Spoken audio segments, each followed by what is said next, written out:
Hey, you're listening to Wrestling Roundup, FreeFM 89.0. This is Grady Hooker, and live on Skype we got Josh. Hey! So, episode 87 today. We've got to get through 2 Raws, so if you haven't seen the second Raw, which is the last one just before Survivor Series, you may want to watch out for some spoilers coming up. We're going to lead straight into next week's Survivor Series episode, and we should recap the card, or little matches of it. So we'll start off with the tag team scene on Raw last week. The Miz and Mizdow defeated Los Matadors. Yeah, I've been wondering where they're going with this. It almost seemed like it was too easy to say that it was going to be a multi-tag team match for the titles. And yet, that's exactly what they've done. Yeah. It's definitely the easiest route to go. Mizdow's entertaining, so hopefully the match will be entertaining. Man, Miz can get such cheap heat from tagging in Sandow and then tagging right back out. Yeah. And they had Mini Miz. Yep. God damn it. Hopefully we don't see Mini Miz making an appearance on the pay-per-view. If they win the tag team titles, do you think Mini Miz will get a mini tag team title belt? Sadly, yes.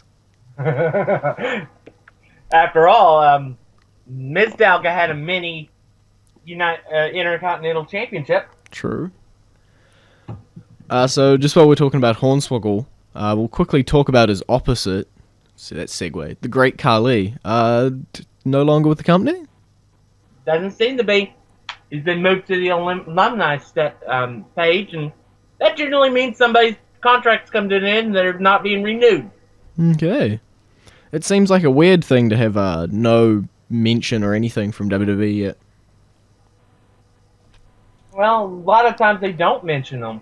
Yeah. Except when they do a massive release. Is that coming? I don't think so. Oh.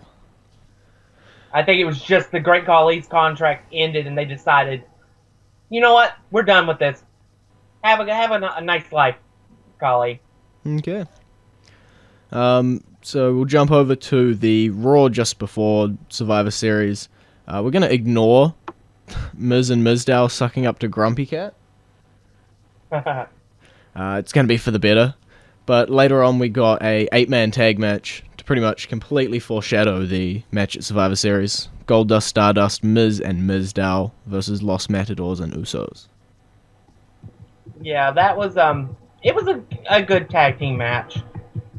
But yeah, it was solely to promote the fact that they had announced on the through the text message system that which I did not know about, that the fatal 4-way tag team match for the titles was going to be on Survivor Series. Yeah. See, since you didn't know about it, they clearly didn't promote it well enough, but you do now. Yeah. I thought there'd be a lot more dissension between the ranks in this match, especially since they are going after their titles, but I guess they're just biding their time a little bit. Gotta pick your spots, pick your battles. So, who do we see coming out of Survivor Series with the titles? I'm going to say Miz and Mizdow. Okay, I would definitely lean towards Miz and Mizdow myself. Goldust and Stardust haven't done too much with the titles. We said the exact same thing about the Usos, and the Usos kept retaining, so who knows? Jumping around. There was actually only one segment that I can find so far for the Ambrose Bray Wyatt match, and it's just a single promo on the Raw before Survivor Series. They've been doing little things. They just haven't gone full force with promoting them, but they've been doing promos and stuff along the way. Okay. Usually involved Bray Wyatt doing a promo over a video promo, while Ambrose is in the ring. Okay. Kind of flipped the script on him on this Raw. Yeah, Ambrose using his magic trick pre-recording. Yeah. So that match, who are we gonna pick? Bray Wyatt. Ooh. With any help or just Bray Wyatt? With help. You're still leaning towards Ascension, aren't you? I'm still leaning towards Ascension, yes. Okay, I'll flip. I'll go Dean. I don't know. I think both characters here need the win, so it's really hard to decide here. But I think Ambrose is on a bit of a roll. It might hurt him a little, but if they're going to pull it off in a way that, like, anybody's going to lose on a 3-on-1 beatdown, except Cena, because, Cena. So that would work, but I don't think, if there is no interference, I don't think Bray will win. Bray just returned, though. True. See, there's all these factors that make it hard. That one's probably the match where both people need to win. Maybe a no contest. What I'm thinking is because of the interference, I'm thinking that'll protect Dean while giving Bray the momentum he needs. True. Have we heard? I don't know. I haven't paid too much attention to the promos. Is he hinting towards having more comrades out the back at all? It's been more like he's trying to recruit Dean Ambrose. Yeah. More than anything else. I don't know. Maybe Dean will grow a beard. Or is that not a requirement of the Wyatt family anymore? I don't think it is. I don't know. So we'll go into our classic entrance theme. It's Raw is War's theme, I believe. We're all together now.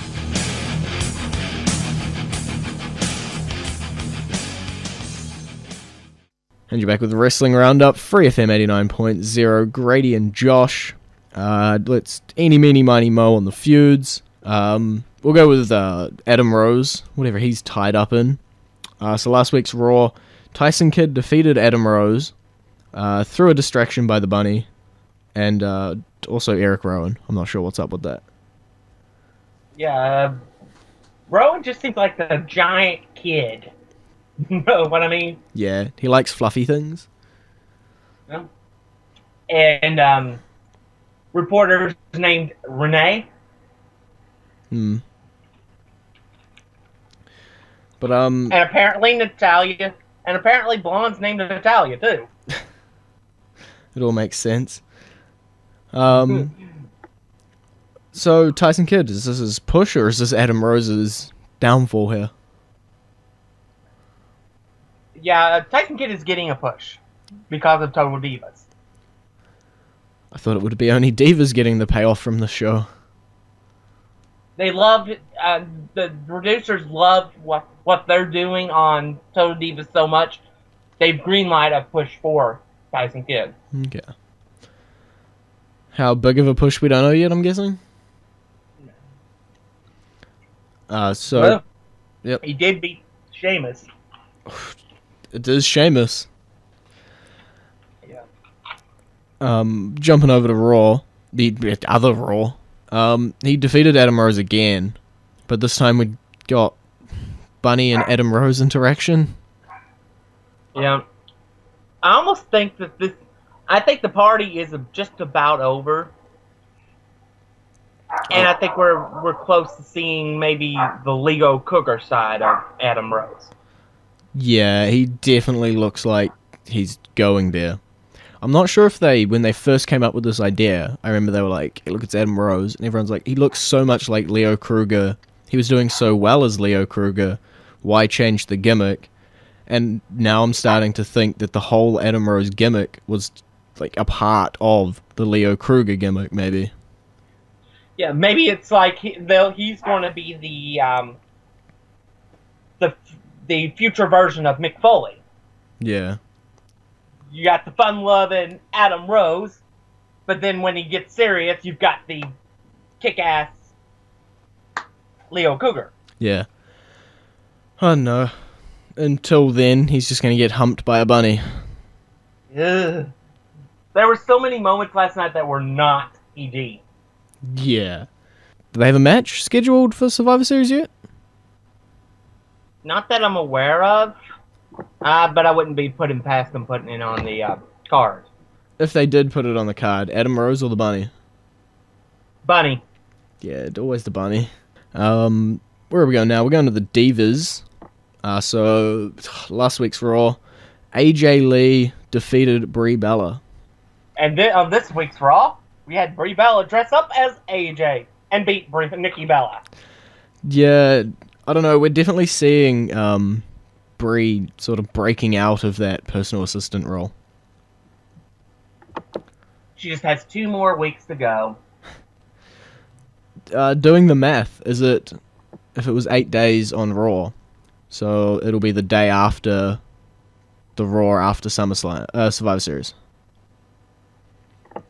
I think. I can't do math that fast. But, I don't know. yeah. So we've probably only got to see it for Survivor Series and then one Raw after. Nikki Bella is winning the Divas Championship. No, she's not. God, no. Yes.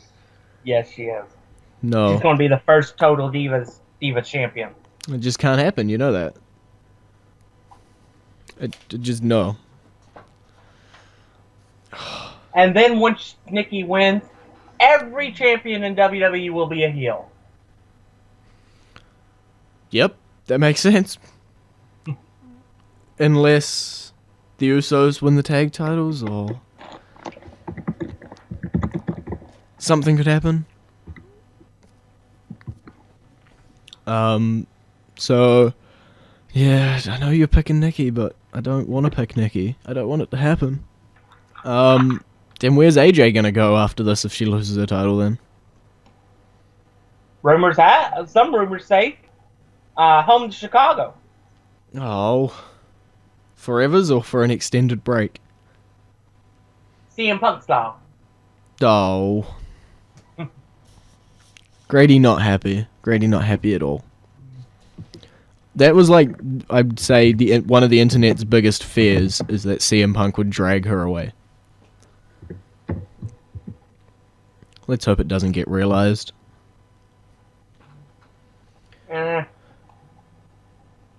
So I'm guessing you're just going to go with Brie Bella, Nikki Bella feud over the title then afterwards?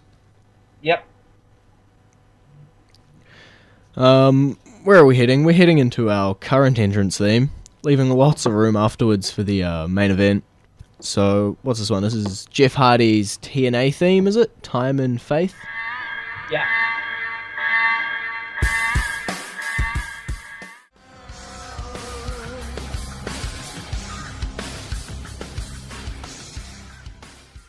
And you're back with the Wrestling Roundup, FreeFM 89.0, Grady and Josh. So Josh was just telling me the reason we have a TNA theme is because TNA might be no more.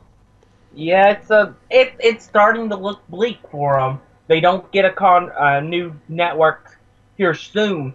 They could be in extreme trouble. I think we've seen a lot is that if you don't have a network, you're pretty much screwed. Do you think that losing the big names they had, like the Hulks and stuff, has hurt their TV deal? Yes, it has. But has it made their product better? I don't know. I don't watch. Well, there we go. They lost at least one viewer. But did they ever have you as a viewer?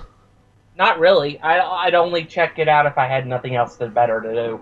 Okay. And it usually gave me a headache. So when does it air in the States? It airs on Wednesdays nights. Okay. So we'll just pretend. We'll just air 2 different versions of the show. Goodbye, TNA. Good luck. You had your last episode. And then we'll just record the other bit. Hey, look, you got a TV deal. Amazing. TNA's back. We'll just cut and paste those around. Magic of editing. So we'll jump back into WWE. We got the one major feud left, and it's the massive Survivor Series 5-on-5, or maybe 4-on-5 if Cena doesn't find a partner. Oh no, wait, he did. Started off both Raws. I don't even know where to start on this. We'll just go to the matches. Seth versus the self-proclaimed Team Cena member, Jack Swagger. this was definitely to write Swagger out of the storyline. Yep. And nothing more. Nope, Page is gone. He isn't the only one to be completely curb stomped out of Team Cena. But generally they came back. Yeah. But not Swagger. No. Swagger doesn't have the willpower. What's up with Swagger? Swagger's just been in a lull. Who knows? Who knows? So what do we got? US title match, Rusev Sheamus. And a new US champion. Yeah. We're seeing a lot of Mercury and Noble causing the countouts, the DQs, the interferences, all of that stuff. Yeah. Well, they're the new Stooges. Yeah. They're doing good at it too. Yep. But Rusev joins Team Authority. I think for a while we'd imagined that. Yeah. What do we got? Dolph Ziggler defeating Mark Henry. Yeah, Mr. Ziggles. The push seems to be on for him. Yeah, they're sort of running him as Cena's number 2. Oh. But Mark Henry, member of the Team Authority, and Big Show, member of Team Cena. So it's not exactly where I said this feud would go, but I'm still counting it as a win for me. And also Sheamus on Team Cena, just not for long. Yeah. It's as we found out. Yeah. You know, I think they did a really good job with the surprise ending for the Team Cena. Yeah. That'll be like the last thing. Yeah, this has been probably the best built Survivor Series elimination feud in probably 10, 15 years. Yeah. Generally, it's just a bunch of feuds shoved together. We've actually got story behind this one. Yep, including the bombshell Mr. McMahon dropped. That if the Authority loses, they're out of power. I still think it might. In a way, I say it's boxing the match into a corner, but I still can't predict who's going to win. So it's not really boxing it into a corner at all. And although we're sort of talking in retrospect here, but Team Ryback, why wasn't there a third team in this Survivor Series match? That would be a unique thing, wouldn't it? 3 elimination teams? I don't know how that would work. Yeah. Might as well throw in a 4th team if you're going to do that. Just have 20 people standing around the ring. Oh god. That would have to be like the entire card. There wouldn't be enough people to fill out. We'd have to put all of the tag teams that are in the Fatal 4-Way, have them in a team each. Luke Harper's a team player. Fair. And he's been rewarded for being a team player. Pretty much handed the big white strap. Yeah. It's still a great match. Still a great match. Yeah. And it showed Ziggler's heart in that match. I really am glad they're giving Harper a chance. Harper is a fantastic talent. A little biased here from the leader of the Luke Harper fan club. So? But I definitely agree. We're definitely seeing a rise of these newer and young talents, luckily, up through the ranks in the absence of your who's not here? Your Randy Ortons, your Roman Reigns, your Daniel Bryans, your Batistas. And we're seeing these young talents actually get, highlight spots. Because I bet you if all of those guys that I just listed, or all those that are injured, were here, there's no way you'd see guys like Luke Harper and stuff in that match. No, you wouldn't. So that is a benefit, but we probably would end up with another Survivor Series match as well. True. And if you got to think, if they succeed with pushing like Harper and Ziggler up the card, and then you get a Daniel Bryan, you get Roman Reigns back. Just how strong not only the top of the card will be, but the mid card will be. Yeah. And then you've also got the rise back of Ryback. Yeah. And for those that are completely surprised by the crowd's reaction to Ryback's return, you really weren't paying attention to Ryback before he got hurt. Yeah, he's a little crazy. The crowd was chanting "Feed me more" before he left. Yeah. To have the surgery. They want to cheer for him. They want to support him. The IWC may not like Ryback, but the WWE Universe loves him. Yeah. And that is all that matters. Yeah, he squashed Cesaro, but it wasn't really a squash. It was quite a good match.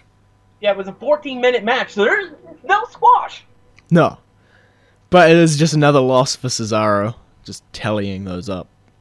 Yeah, but this is what they're wanting to do with Ryback now is they're wanting to slowly build him, and they don't want him to squash everybody because that's what got the Goldberg chance in the first place that killed his first push. Yeah. So they're wanting to prove that he can work, and they're wanting to prove that he is more than just a Goldberg lookalike. Yeah. And I think it's working. Yeah. He's definitely showing his own personality now, rather than just being a personality-less muscle man. Let's just skip through the rest of this Raw, because we're starting to run out of time here. Rusev defeats Heath Slater, and we got a topless photo of Lana. Sadly, it was just Vladimir Putin. And that was not the last time the WWE Universe got trolled. No.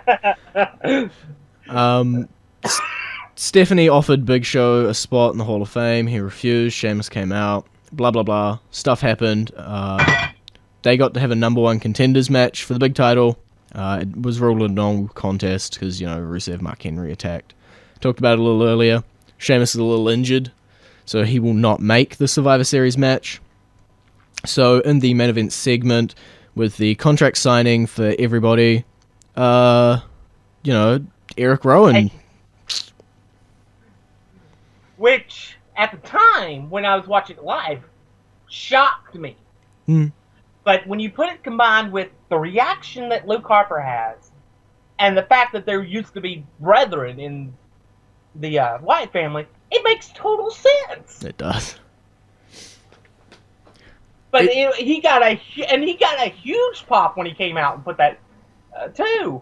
Yeah, no matter how much sense it made, nobody saw it coming. Yeah, nobody saw it coming, and that was the beauty of it.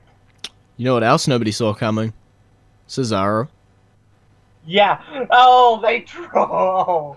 That was the ultimate trolling. Cesaro troll. Yep. Triple troll strikes again. It was quite amazing. The crowd were quite nuts that Cesaro was going to be on the good guy team.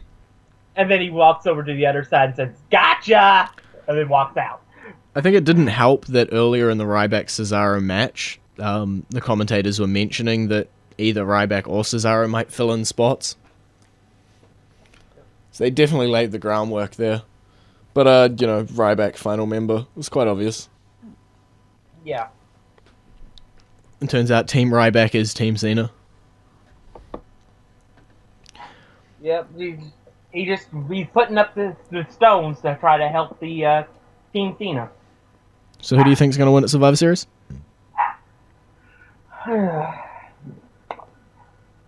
Because I don't think they have a plan B at the moment, I'm going to say the Authority. Yep. While I think it would be better off if the Authority was taken down, I just don't think they have a plan B in place. According to JBL, they'll just bring back Teddy Long and have six-man tag match for every main event. But yeah, I think I got to lean that way as well. The stipulation has really sort of forced it to be the Authority. Yeah, but I wouldn't mind it because the Authority has gone pretty much unchallenged for the last year and a half. Yeah.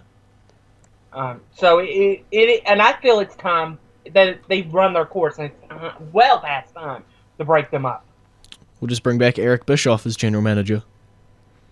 I think he's still under TNA contract. Damn. Okay, so that's all we got. But they could bring back the former Saturday Morning Slam GM, Mick Foley. Yeah. Or we could just find Brad Maddox from that cave he's in and bring him back. Well, he got added to the alumni page. They just couldn't be bothered finding him. Yeah. So that's all we got time for. It's been great talking to you. Peace. So that's all we got time for this week. It's been Wrestling Roundup, Grady and Josh. You can visit our Facebook page, facebook.com/Wrestling Roundup Radio, or our Twitter page, twitter.com/Wrestling R Radio. Our website, wrestlingroundup.host22.com, wrestlingroundup.host22.com, and I'll see you next week.